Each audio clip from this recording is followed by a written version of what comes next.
Ready, start.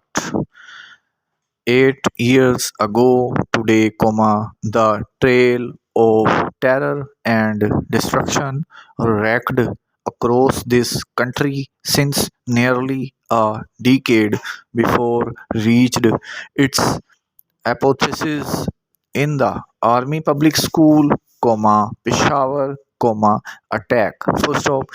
As the horror unfolded on television screens across the country, distraught parents could be seen milling at the school gates, their children at the mercy of pitiless assailants on a rampage inside the premises. First of para, by the time the sound of gunfire and explosions from within had fallen silent and the militants killed, nearly 150 people had lost their lives, 132 of them minors. First off, it was the worst terrorist attack in Pakistan, its impact all the more searing because of the tender age of most of the victims. First off, to a traumatized nation, it seemed life could never again be the same. Full stop. Para.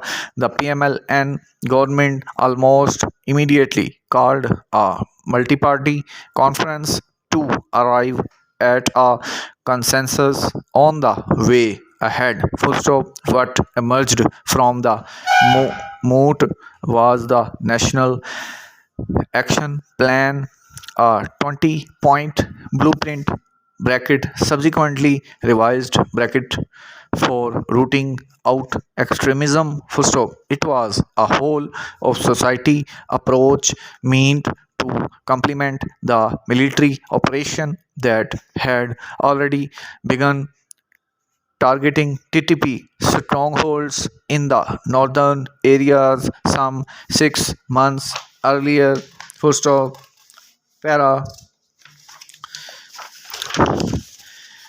But here we are, on the 8th anniversary of the APS carnage, bracing for militant attacks once again. Full stop.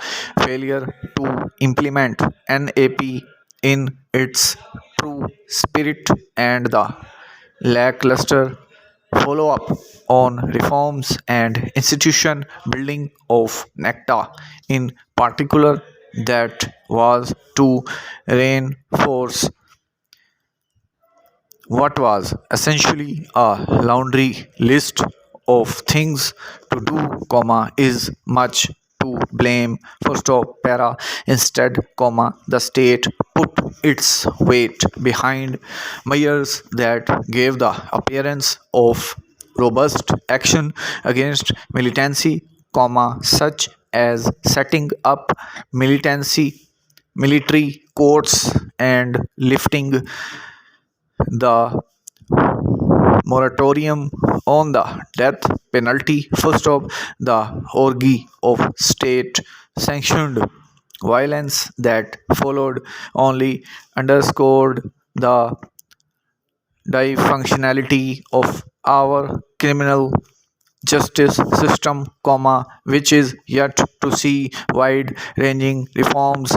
One of NAP's 20 points to stop action against violent extremist groups only happened in earnest after FATF placed Pakistan on its grey list, from which it has only recently been taken off.